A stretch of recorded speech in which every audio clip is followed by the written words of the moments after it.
Ya estamos de regreso en este subprograma Madre Tierra, en la sección del tiempo del México antiguo, al que hemos denominado Conciencia Calendárica. En esta última parte vamos a transmitir el documental que hicimos sobre por qué estudiar y rescatar el antiguo calendario de México. Bueno, pues sin más preámbulo, me gustaría que lo vieran y yo regreso solamente para despedir el programa.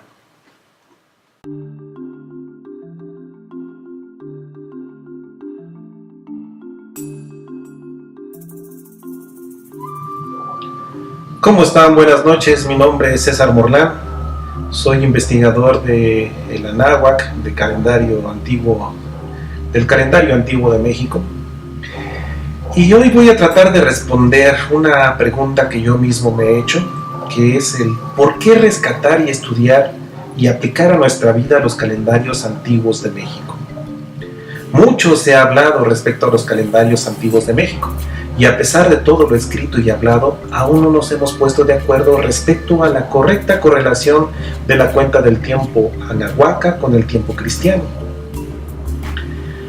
Esto ha pasado en primer lugar porque los frailes españoles que llegaron a México no pudieron comprender un sistema calendárico muy superior al que ellos tenían, razón por la cual en sus crónicas no tuvieron la altura para detallar su funcionamiento. Esto derivó a las confusiones y errores que los arqueólogos e investigadores hemos cometido al tratar de encontrar la correcta correlación. No hay que olvidar además que debido al gran fanatismo religioso del medievo, su barbarie, satanización y sistemática obsesión por desarraigar todos los elementos de una civilización que tenía más de 10.000 años de antigüedad, a la que no pudieron o simplemente no quisieron comprender, derivó en la imposición por la espada y por la fuerza de la religión judeocristiana, que tenía como una de sus comandas principales destruir al calendario, por considerarlo como cosa del diablo o de hechicerías. Nada más falso que eso, pero bueno, déjenme hacerles una pregunta. ¿Qué podíamos esperar de gente bárbara que traía por bandera a su Dios ensangrentado y clavado en una cruz, al cual habían asesinado y colgado entre ladrones por predicar el amor a sus semejantes? ¿Qué podíamos esperar de castellanos incultos, hambrientos de venganza, porque acababan de liberarse de siglos de dominación árabe? Solo una cosa, solo podíamos esperar violencia. Estos hechos hicieron que desapareciera casi por completo la forma en que nuestros viejos abuelos veían al tiempo y su devenir. No ha sido sino hasta que, ya pasando casi 500 años de la entrega de Mexico Tenochtitlan en el año cristiano de 1521, es que la ciencia, liberada ya del yugo de la Iglesia Católica, ha avanzado a tal grado que ha descubierto que detrás de la ilusión de la materia, la verdad última no es de carácter físico, sino energético, en resonancia con el plano mental. La ciencia se esforzó tanto durante los últimos 50 años que redujo el átomo a su mínima expresión, hasta donde le fue posible. Pero al final, detrás del telón de la materia aparece que ésta, en su más mínima naturaleza, no es más que energía vibrando que responde de forma diferente cuando está siendo observada o no por una mente consciente. Es aquí cuando en épocas recientes empieza a cambiar el actual paradigma científico y dar un giro de 180 grados al agregar elementos diferentes a la materia que no pueden ser medidos bajo los estándares y reglas del método científico. Estos elementos son la mente, la conciencia y finalmente el espíritu. Ahora bien, nuestros viejos abuelos sabían que la materia no está desligada de la conciencia y del espíritu. Sabían que van de la mano y que la materia vibra de forma diferente de acuerdo al nivel de conciencia que la habita. Los pueblos antiguos, no solamente los mesoamericanos, veían al ser humano como algo integral y vinculado al universo. Nuestros viejos abuelos basaron toda su civilización de acuerdo a esta cosmopercepción, siempre ligados a la naturaleza mental y energética del cosmos. No veían al sol o a cualquier otra cosa de la creación como materia fría o piedras girando sin ton ni son, sino como materia hecha de energía consciente que interactuaba con el mundo de los humanos de forma directa. Pero ellos fueron mucho más allá, ya que descubrieron que toda la creación del universo se va desarrollando espiral y ascendentemente de acuerdo a un gran plan cósmico. Es decir, que todo el universo no es producto del azar ni de las coincidencias, y que tampoco lo son el desarrollo de la vida y de la inteligencia, como lo ha querido explicar el darwinismo y el neodarwinismo, sino que detrás de la retícula del espacio-tiempo hay un diseño inteligente de un gran plan cósmico que el universo y todo lo que existe en él sigue al pie de la letra, como una gran sinfonía plasmada en una partitura que todas sus partes ejecutan al ritmo del tiempo y del contratiempo.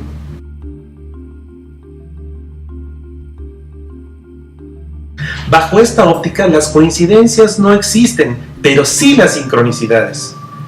Las sincronicidades son esos eventos raros que nos suceden en la vida que nos sorprenden por su inverosimilitud.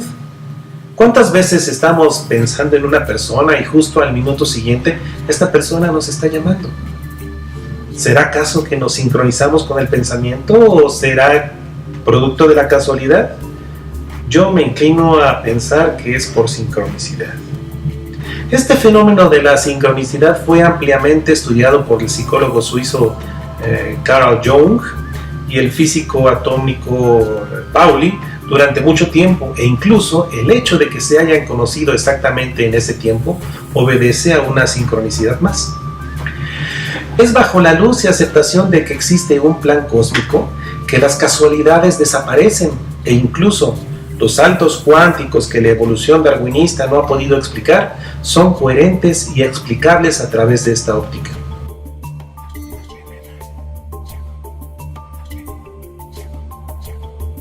Y es aquí donde entra el gran aporte que nuestros viejos abuelos de la antigua náhuatl lograron para todo el mundo. Este aporte, que en mi opinión es el descubrimiento más grande de todos los tiempos de la humanidad, es justamente el calendario de Anáhuac. El calendario del antiguo México es por mucho el calendario más exacto de la Tierra hasta hoy inventado, superior incluso que el actual calendario gregoriano que usamos. Pero el antiguo calendario mexicano no solo se conformó para medir la cuenta de los días y los eventos que pasaban en el tiempo, no, sino que fue mucho más ambicioso, ya que es todo un sistema matemático y astronómico que mide y describe los dos aspectos que constituyen al tiempo, a los cuales los antiguos griegos distinguieron y nombraron como Cronos y Kairos. Déjenme explicar mejor estos conceptos. Cronos es el aspecto del tiempo por el cual transita la energía más densa, y Kairos es el aspecto complementario del tiempo que rige los aspectos sutiles. En otras palabras, Cronos es el tiempo de la materia y Kairos es el tiempo del espíritu.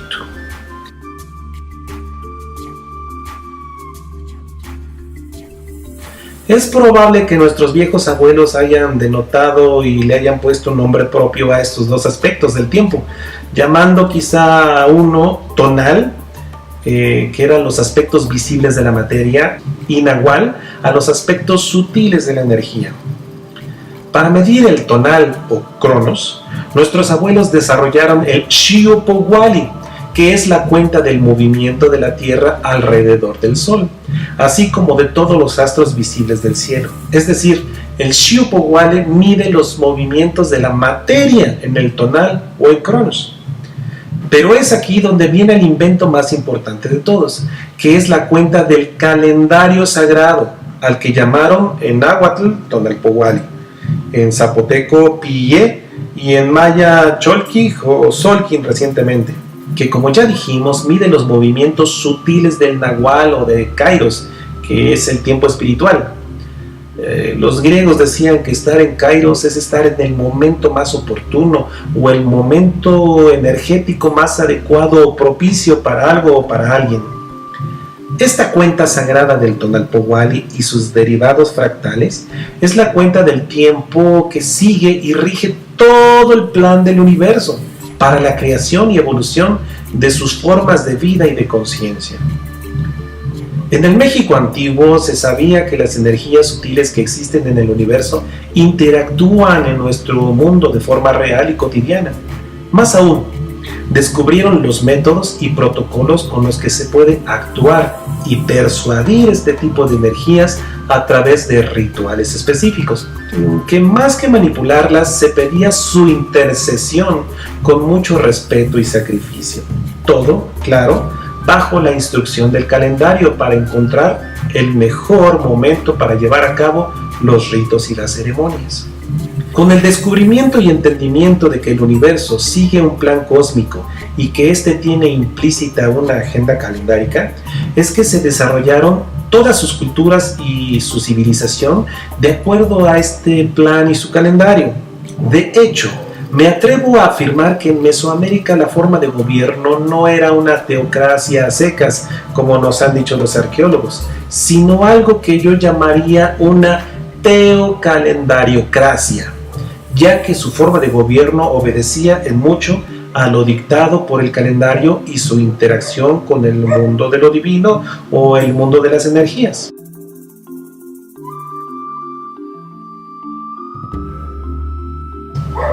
Usaban el calendario para sincronizar su sociedad al gran plan cósmico del universo en eventos como al elegir un gobernante o para que éste dejara de gobernar, o también para empezar a construir una ciudad y cuándo era tiempo de enterrarla y abandonarla. También lo consultaban para saber cuál era el mejor momento energético para sembrar maíz y cuándo para recogerlo. Lo usaban además para pactar el momento de empezar algún conflicto militar o para la autorización o no de contraer nupcias de alguna pareja que quisiera unirse en matrimonio. Así también para encontrar el mejor momento energético para realizar algún viaje. En las fiestas lo usaban para escoger el tipo de alimento que había que comer en tal o cual fecha festiva. Más importante aún, consultaban el calendario en la medicina, ya que de acuerdo al día en el que se había enfermado la persona, era el remedio y tratamiento para su cura. En fin, al parecer no había muchas actividades humanas que no fueran pasadas a través del filtro del calendario. Uno de los aspectos más importantes que tenía esa sociedad era que usaban al calendario para dar nombre a los recién nacidos. Es decir, al recién nacido le era impuesto por nombre el día que había nacido. Era su nombre calendárico o su apellido energético. Y con esto se sabía el marco general o de vibración que manifestaría el niño durante toda su vida. Todo por la forma en que se había insertado en ese gran plan cósmico y cómo a través de su concepción y posterior nacimiento se había insertado en el tiempo espiritual.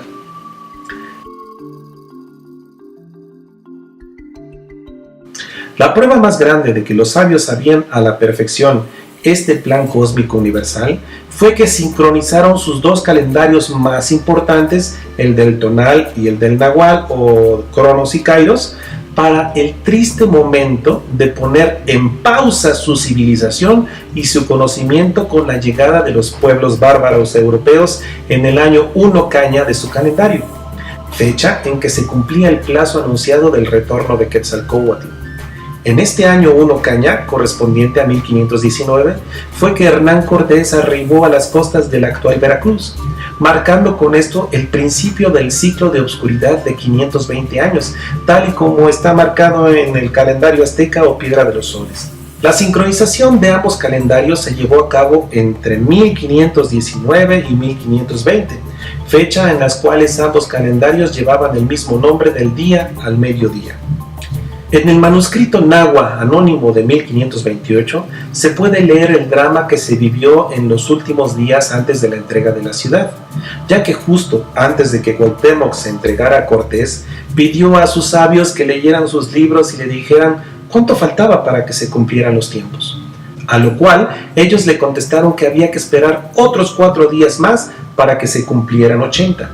siendo el número 80 el correspondiente a 4 veintenas, que eran ladrillos angulares en este calendario. Finalmente se llegó a la fecha 1 serpiente en el calendario de Anáhuac, correspondiente al 13 de agosto de 1521 de términos julianos, cuando se rindió Cuauhtémoc, marcando con esto el inicio de la trecena de serpiente, animal que simboliza los ciclos temporales, ya que en su movimiento senoidal y cíclico asemeja a los procesos naturales de nacimiento, maduración y muerte de todos los seres orgánicos o inorgánicos, incluidas las sociedades y civilizaciones. En otras palabras, calcularon el mejor momento energético para poder rendirse. Para mí no es coincidencia que el último tlatoani mexica llevara el nombre de Cuauhtémoc, que quiere decir en lengua náhuatl águila que desciende, en alusión simbólica a que el sol dejaba de brillar y se apagaría para los mexicas durante los próximos 520 años. Hay datos sorprendentes en los que el poeta y gobernante Netzahualcóyotl de la cercana ciudad de Texcoco, una década antes de la llegada de los bárbaros invasores europeos, ya le había dicho a Moctezuma que tenía que prepararse, pues el fin del tiempo mexica estaba por expirar, estaba a punto de terminar. Asimismo, uno de los chilames en el área maya había predicho la llegada de los españoles y el surgimiento e imposición de una nueva religión. Hay muchas más fuentes históricas que nos hablan sobre sucesos naturales, que enmarcaron la espera y el conocimiento de que la invasión europea tendría lugar precisamente en ese tiempo, ni más ni menos, ya que los viejos abuelos conocían a la perfección el calendario que rige el plan del universo. Así es que si realmente queremos tener un mundo y una sociedad acorde a ese gran plan cósmico, en el cual los humanos llevemos a cabo la altísima misión de ser co-creadores de él mismo, tenemos que volver a sincronizarnos tanto en el tiempo físico como en el tiempo espiritual con ese gran plan maestro. Y esto solo se puede lograr a través del conocimiento y aplicación global y en todos los niveles del calendario del México antiguo.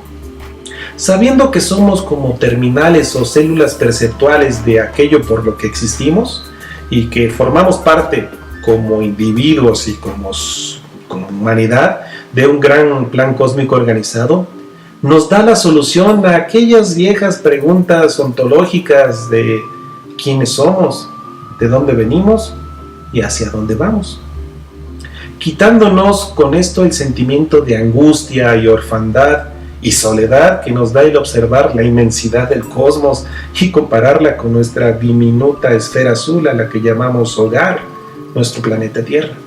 Saber que pertenecemos a algo más grande que nosotros nos hace sentir que no estamos en el universo por azar y nos hace ser humildes ante la vastedad del todo. Saber esto nos conduce a restar la importancia personal y el culto al ego que en esta sociedad actual tanto privilegia, pero al mismo tiempo nos obliga a aceptar humildemente que el todo nos necesita para algo, que yo pienso es el poder co-crear y moldear toda la creación junto a él.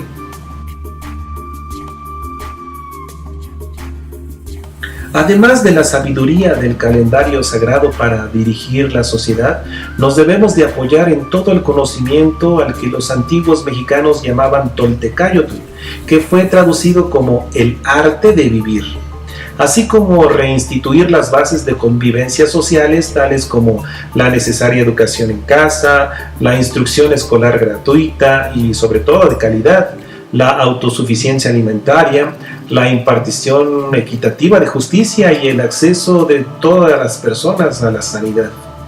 Bases de convivencia que fueron usadas a la perfección durante miles de años sin la necesidad del acaparamiento y especulación de bienes de consumo que marca a nuestra sociedad actual.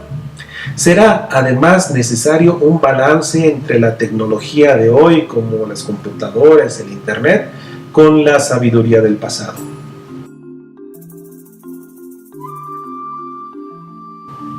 Finalmente, quiero agregar que a pesar que existe un plan cósmico, nosotros tenemos como humanidad que poner de nuestra parte para que, llegado el momento en el calendario, estemos preparados para dar esos saltos cuánticos. De lo contrario, los plazos temporales se cumplirán, pero nosotros no estaremos listos ni sincronizados para avanzar. Y la verdad, quién sabe cuál será el escenario y resultado al que nos enfrentemos como humanidad. Desde este punto de vista, es este finalmente nuestro libre albedrío. Bien, amigos de Planeta 2013, hemos llegado así al final de este programa. No me queda más que agradecerles el favor de su atención y los esperamos la próxima semana. Gracias.